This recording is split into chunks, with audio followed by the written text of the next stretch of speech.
When we started this journey about 162 days ago, one of the things we start talking about is looking at the ways that God had worked in your life, looking at your frame of reference and your prayer and asking God for guidance using all our foundational tools.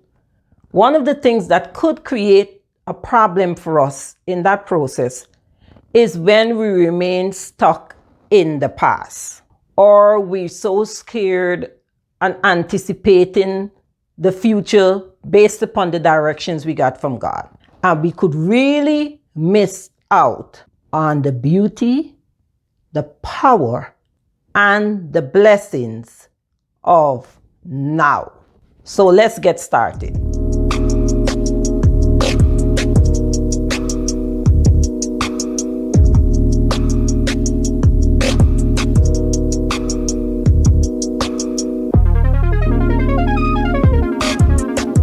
Hello, my name is Paula Simon, a believer who 25 plus years ago made a decision that changed my life, strengthened my faith, which led to a closer walk with God.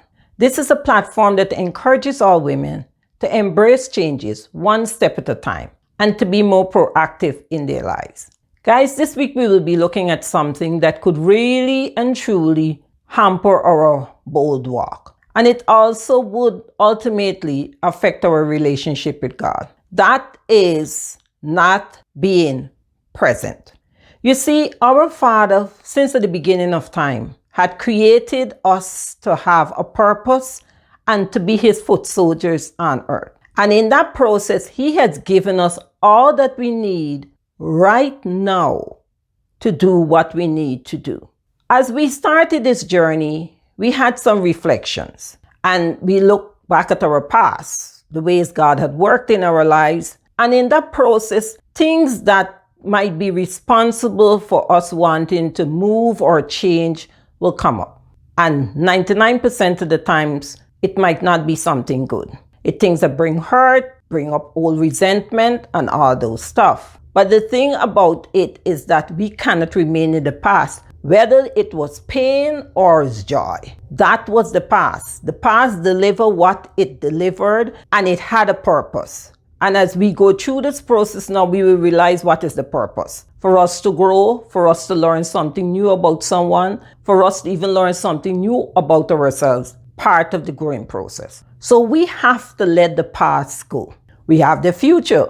That is up in the air. We're not certain what tomorrow is going to bring. In fact, we're not even certain about the next hour. But for certain, we know about now. And that is where God would like us to be.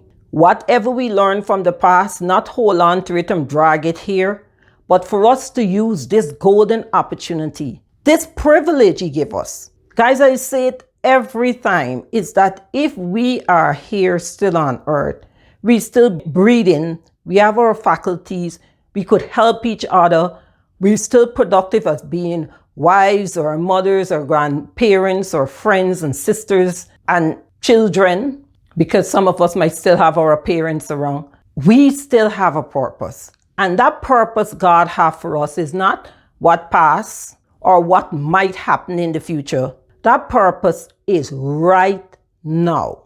So wherever you are in the process, it might not be perfect. That's okay. The problem is that you might think it's not perfect. You might think that you're supposed to be further down the road, or you're supposed to accomplish X, Y, or Z. But with God, He knows that you're at the right spot. So every waking moment, you might not be able to be on your knees, but mentally be on your knees, thanking God and asking Him for direction for now. We have a society where everyone says you're supposed to plan for the future. It has some sense to it, right? We're supposed to have things in place. We're supposed to be planning. But we cannot plan so much that we forget where we are right now. Because in the process, we miss a whole lot of opportunities, which in fact might even make our future better when we only focus on the future or we bog down about what happened in the past. We have now. God grant us this privilege.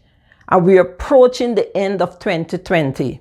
We still have a few days remaining. And Do not worry about what you didn't do in March, or you should have done in August, or oh, I missed out on January, or what's going to happen in 2021.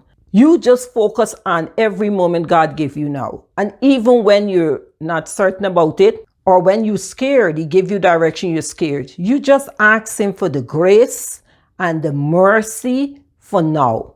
Because He promised us new blessings every day. And every morning we wake up, we have that great opportunity to make the change, not only in our individual lives, but in the people around us, the world, our city, the state. God gave us that. So let us focus on this golden opportunity of now. There's no other better time that passed before or no better time in the future, but right now. If you're new to this channel, welcome. If you're returning, welcome. Don't forget to like, subscribe, turn on the notification button. And most of all, let me know in the comment section below how God is moving in your life.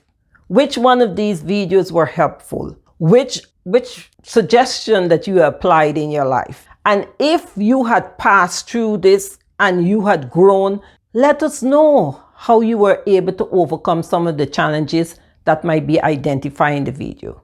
Remember that God loves you. He has a plan for you. And in His scheme of things, you are very important to Him, and you are part of the plan in order for His work to be carried out here on earth.